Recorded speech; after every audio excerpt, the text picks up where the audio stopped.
You're going to hate me for bringing it up, but I did see that viral ad. Bring it up. Which one? Was there multiple? Which one? The Vagisil one. Was it Vagisil? What, the Femme Fresh? Femme Fresh, yeah. Femme Fresh. That was my recent ad before I went on Love Island. Oh.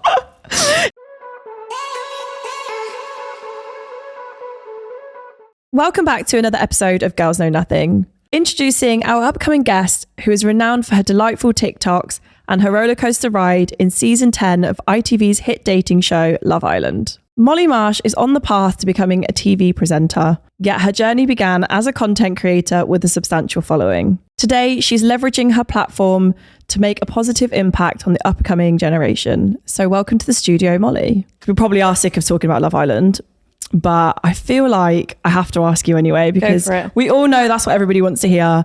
And if I get that done out of the way now, then you can relax and not focus on it. So I kind of dipped in and out of your series. I knew who you were straight away because you had that shocking dumping and then you got put back in. I know. So you were like the whole drama of the series. But I did hear a lot of speculation that you were put in there for the drama based off your acting career previously. And like, is that true? I heard about this when I come out and I was like, what? There were so many things. My mum's an ITV producer. There was all sorts.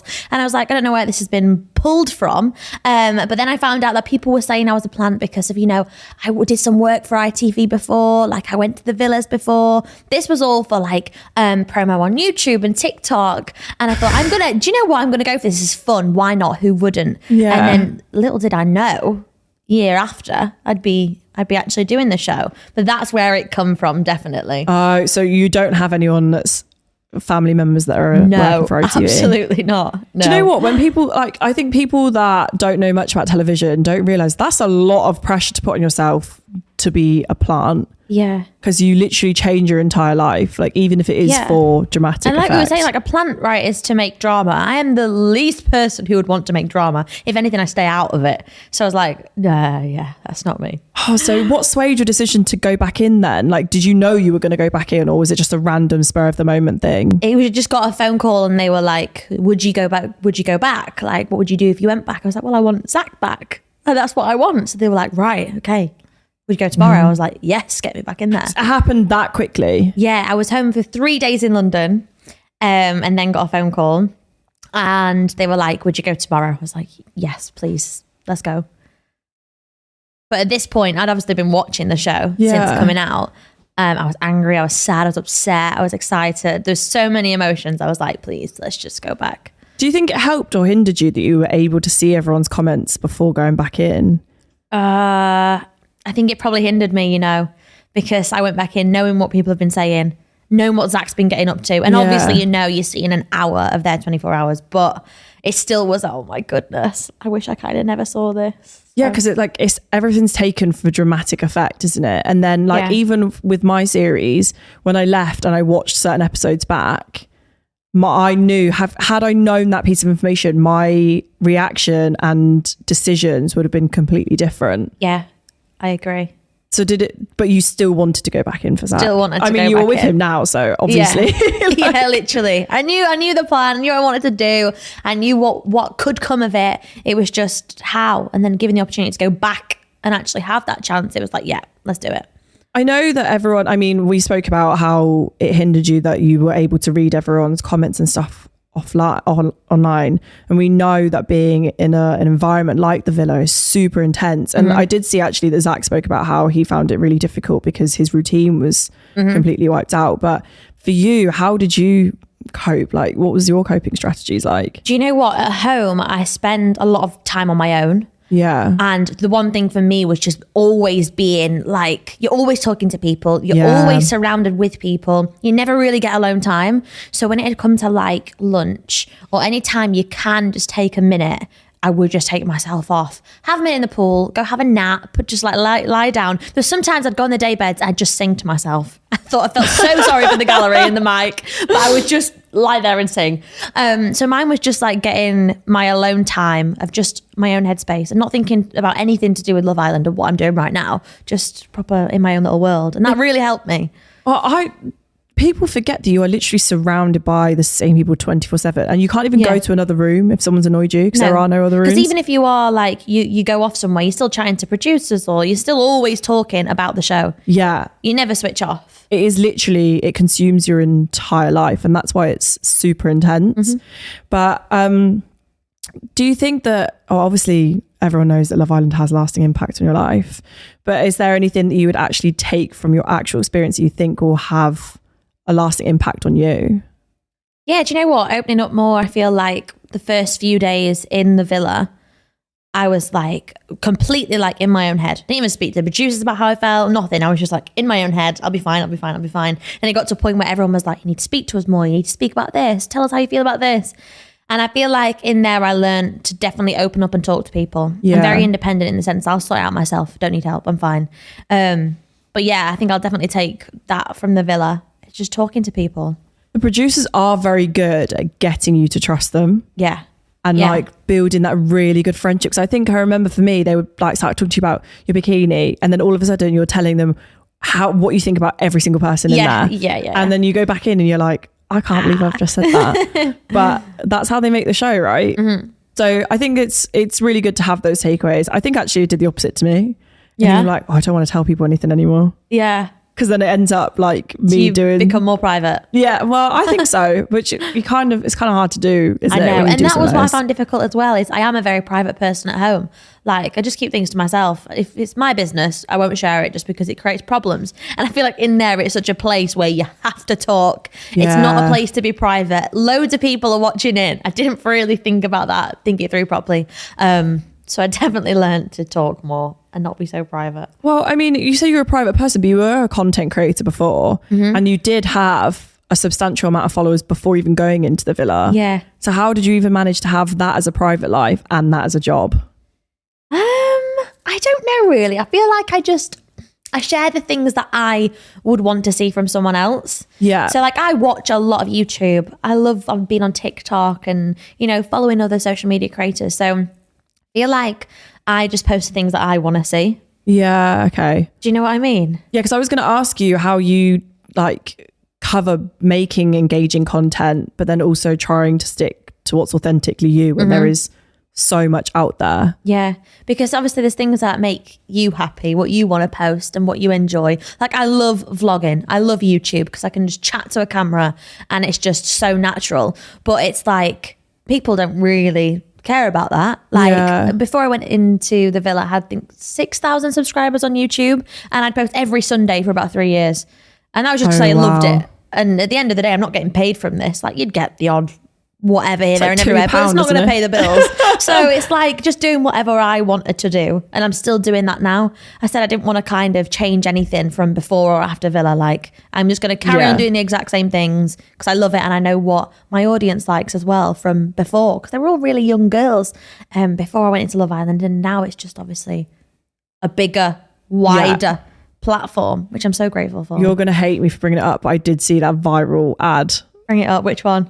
Was there multiple? Which one? The Vagisil one. Was it Vagisil? What, the Femfresh? Femfresh, yeah. Femfresh. That was my recent ad before I went on Love Island. Oh. It always, do you know what? It always gets you, because there was one person in my series that did one about manscaping and that ad came back to haunt them. So, you won't be the only one, but when I saw Loud and proud. I was on TikTok and I think that was the first thing that I saw from like you. Yeah. And I was like, wow, this is fair enough. Girl.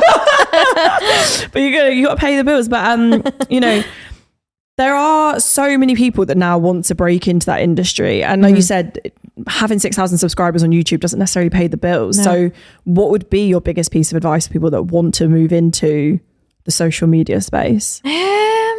Oh, that's a good question. I feel like just stick to doing your own thing. I feel like there's so many people that kind of want to do the same thing. Yeah. And jump on the bandwagon of what you're kind of meant to do as an influencer and what you should be doing. And like, I just don't think that's a vibe. I feel like just do your own thing, do what you want to do. Don't really worry about what people think. And probably getting into it is just, I got into it by just starting as a hobby at high school, doing Musical.ly before it was TikTok. So I feel like, oh my God, I remember that app. Oh my goodness, I loved it. So I feel like if people are wanting to get into it now, start off wherever you want to start off. If that's making chatty TikToks and that's it, or if it's making YouTube videos, because if it makes you happy, it's going to then resonate to the audience, isn't it? I think everyone that I know or have spoken to that literally does it for a living started off because they just wanted to do it for fun. Yeah, they never go in with the intention of this is what's going to be my main source of income. Yeah. It's always just been like, this is what I love to do. And then it actually shows in your content. Yeah, definitely. I mean, to be a female content creator is so much harder than to be a male content creator, I think, because there is, especially if you've come off a show like Love Island, because there is so much pressure on you to look a certain way, but not to encourage certain behaviors. How do you navigate that? Like, how do you, like, because you've been doing it for a lot longer than anyone from your series, assuming. Yeah, I wanted to make sure that I just stayed very true to myself. I think before I went into Love Island, I had so many young, I'd say like 13-year-old girls that followed me on TikTok, YouTube and Instagram. And if I'd meet people in public, that's when I'd kind of be like, right, okay, so I've got a really young audience here. I've got a younger sister, she's 15, and all I care about is being the right role model to them. Yeah. So I'd always just post fun and engaging things with my sister because people loved it. It was just entertaining. And then more about like confidence. So when I was growing up, I loved watching Zoella, and that's because she was just so open and honest and such a nice, down-to-earth person. But then I'd also be scrolling when I was younger and see so many edited photos. And that's when I'd start going, oh my God, I need to look like this. And it was just not good. So I feel like growing up, I've tried to be the role model to my sister in the sense that I've always shown her that this is okay and this is okay. And if your skin looks like this today, that's also okay. And just making sure my sister understands, then was like, right, okay, if you're going to build an audience now, Molly, and you're getting people viewing your stuff, they're going to also want to see the same thing. Yeah. And you can also influence them just as much as your little sister. So how do you carry that on? How do you deal with like negative comments though? Because I feel like even as a woman, sometimes when you think you're doing the right thing, there'll always be one person that says you're not. Yeah. And you always focus on the negatives rather than the positives, right? Yeah. As soon as I come out the first time when I got dumped, I went straight onto my phone because I was excited. You want your phone back and you look through everything. I did look through everything and the negativity did get to me. I was like, right. And then as soon as I found out I was going back in, I said, Mol, next time you come out, you're not looking that deep into anything. We're not going to do that. So I didn't. I haven't done it since I've come out. Okay. And Zach, you probably wouldn't have had the time, right? No. But Zach checks up on me all the time. He's like, how you doing? Like, how are you feeling?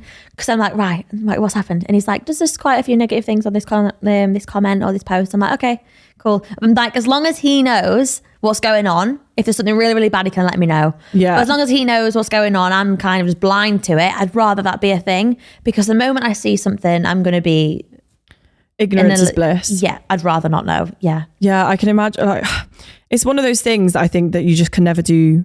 You can't do right from wrong. Like there will always be somebody that's frustrated with what you're doing. Yeah. And like, I always say this to girls that come up to me and be like, I want to do this. Like, how do I start? And I'm like, you have to just not care what other people think and do what you want to do. Otherwise you're going to get suckered in and trying to make people happy when it's impossible to make everyone happy all of the time. And I'm definitely someone that does things for myself. And like, if I don't want to do it, I'm not going to do it. And not do things just to please people. And I feel like I've had quite a lot of praise on that as well since coming out. I think people have kind of noticed little things. So I've really appreciated that. And like I say, Zach's got my back. He really has. So he's always like checking up on me. And I'm glad he sees it though, because he'll understand what's going on. But I just don't have a clue. Well, you've shared that experience, right? So they can, when you share that experience with somebody, they understand what you're going through more than anyone else. Yeah. Do you think it's helped your sister to know, like, to see you as a content creator and knowing what is real, isn't real? Yeah, I think definitely. I think the more like influence in the social media is getting bigger as well. It's like the more relatable people are coming out, and then the more people who are coming out are following the trends, and there's just more, what's it called when they're just being like thrown out? It's just coming more of a... I have no idea. What's it called? Conveyor belt. Yeah. Yeah, it's just becoming more like that. And I feel like when I see something that I like, I'll save it and I'm like, right, I'm going to do that. So like side by side body pictures in the gym. I love them. Or like what I ate in the mornings versus what I ate on the Sunday or something. I love things like that where it's just like, I feel better now. I've seen that. I'll save it. I'm like, I'm going to post that because I like it. I saw something actually, and it was like people that actually get up at 5 a.m. every morning don't have to post about it because that's just how they live their life. Yeah. So when you see someone that's like always on Instagram being like, I get up at 5 o'clock every morning, chances they probably don't. Yeah. That's so true. And there's so many people actually doing it and they don't post on social media. Yeah. Why would you want to be okay with getting up at 5 a.m? That's what I want to know. But you did originally come from a background from acting. Is that right? Yeah. Where did you train? Mad College in Nottingham. I say that like I know the difference between all of them. Well, basically, when I left school, I was 15, 16 when you leave school. And I was like, I want to go to drama school. That's what I want to do. I want to be in the West End. Like, that's all I had my mind set on. And then I didn't want to move out to London at 15, 16. So the closest place that did a musical theatre course and the same tuition and the same training was in Nottingham. So I went there for 3 years. Absolutely loved it. Mum has always been in like the TV industry, so she's always been into it. My sister she's in the voiceover industry, and she does musicals herself as well. So it's kind of running in the family. I was like, I'm gonna go drama school because that's what I want to do. Went there, absolutely loved it, and then social media came about, and it was like, well, when money's involved and it's a business thing, it's like social media is so current right now. Why not take off with it? So it kind of got put on the back burner for a little bit. Nottingham's still quite a far like distance from where you're from, isn't it? Yeah, about over an hour drive, I reckon. Oh, okay. I was thinking it was maybe longer than that, but still at 16 to move away from home is still a big deal. Yeah, it was. Definitely matured me pretty quick though. Do you think like there's a general rule that people that go to performing arts schools or like train to be dancers or whatever do mature really quickly because of how intense the environment is? Yeah, definitely. And you feel like you learn so much discipline and like you learn so much about yourself from drama school, like the whole turning up on time. Okay, well, you're not in the show if you're not on time, and all those little things that build you to be that type of person with that confidence. Yeah, it definitely all comes from the training. I mean, I didn't really plan to ask you about this, but I always imagine it to be a really catty environment, like because it's so competitive. Like some people want to do it, but there's very few, like a show will have the set amount of people. Yeah. How do you cope with that as a challenge? Yeah, I struggled at drama school. It was, when you get your casting type, you are this type of person. I always be like the girl next door, always that type of role. So you just kind of get used to it. It's like when you're in the industry, this is like, you're going to be your casting type and all of that. But it's like, it's very competitive and you live with people and it's non-stop. So do you know what? It kind of built me ready for Love Island. Yeah, because you have a casting type in Love Island. Yeah, absolutely. Is social media the reason why you kind of haven't carried on pursuing like a career in the West End, or is that something you want to go back to? Well, I graduated into COVID times from drama school, so there were no auditions to go to. Yeah. So it was like, right, well, I'll work from home and I'll carry on social media. So that's what I did. My following started building up, I think around 700k at this point on TikTok, and I was like, okay, I could earn money from this now, and I was. Yeah, 700k is insane. It was then a full-time job, and I was like, wow. But I was like, I miss the theatre. So I was like, right, panto at Christmas, do a bit of both. So then I got back into pantomimes at Christmas and did social media through the year. And that balance was really nice. Yeah. And then obviously Love Island came about. Well, the thing is with pantos, it's not actually at Christmas. You probably started like in the summertime, right? Yeah, you do like a month, a few months before. It's not very long when you do a panto contract, which I also liked because you can do a bit of both. Are we going to see you in panto again at Christmas? I want to. Yeah, I would love to come see that. Yeah. I'm going to get back into it. I know that you have mentioned that you want to use your platform for something really, really good. Mm-hmm. And because of your performing arts background, you want to help young people pursue performing arts careers. Yeah. How do you plan on doing that? Because it's quite a big task. Yeah. I feel like when I was younger, I went to dance class every day after school, and it was one of those things where it was like all I did was school, dance, go home, and I had like a family at dance, like so many friends. It was just so good to have that place to go to, and again, your discipline, your confidence, everything's building whilst you're there. And my sister went to like a Saturday school when she goes dancing as well, but then also a Saturday drama school. My mum used to run a drama school, and I feel like seeing the kids in there, getting them off the streets and doing things like that and having something for them to look forward to and shows and stuff like that is just amazing. And I went to visit Chicken Shed, and they are a company that, get children off the streets. They are doing shows and all sorts, and that's something that I want to get into to really encourage that, especially to my followers, knowing that they are younger as well. Yeah, because I was going to ask you about your visit with Chicken Shed, because I actually didn't know anything about it till I saw your visit. So what was that like? Like, what did you do? It was amazing. We literally had a tour. Me and Zach had a tour around their facilities and just had a chat about, what we could do potentially in future. Like, I'd love to go and join in one of their shows and just support them and just get involved with what they do. So, yeah. Do you think the arts are taken seriously by people? No, not as much as they should. Like, Zach even had an eye opener to everything when he was walking around. He was like, wow, like he thinks all of his stuff like a sport, basketball, get everyone off the streets and stuff like that.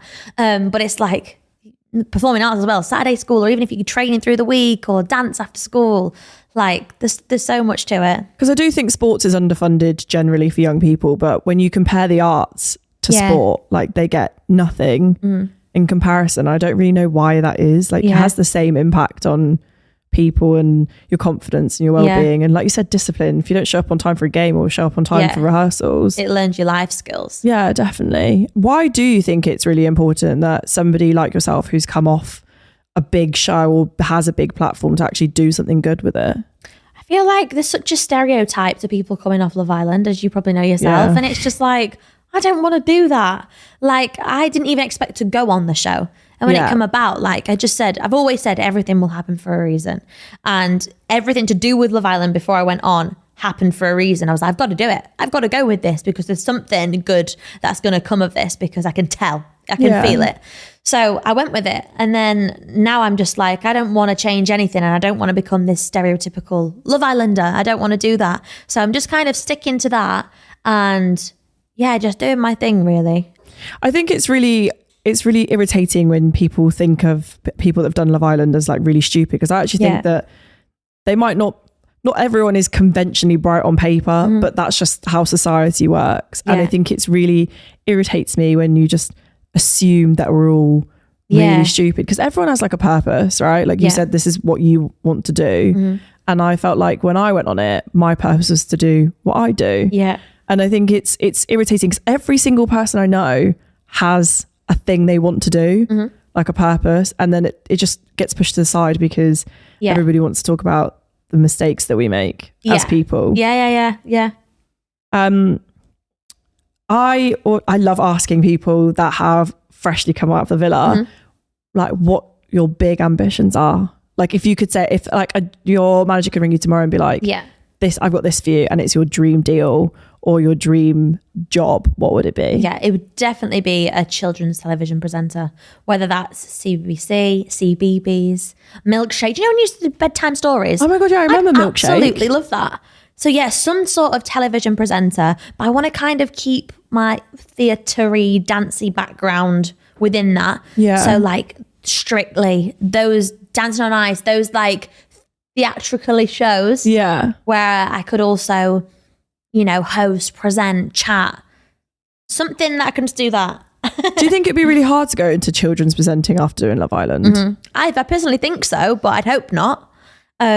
Because before I was like, I was thinking about these things because I know what I've always wanted to do, and that is children's TV. So before Love Island, I was thinking about, is this going to kind of hinder my chances of ever doing that? And I'm just thinking, well, we'll just see what happens. I hope not.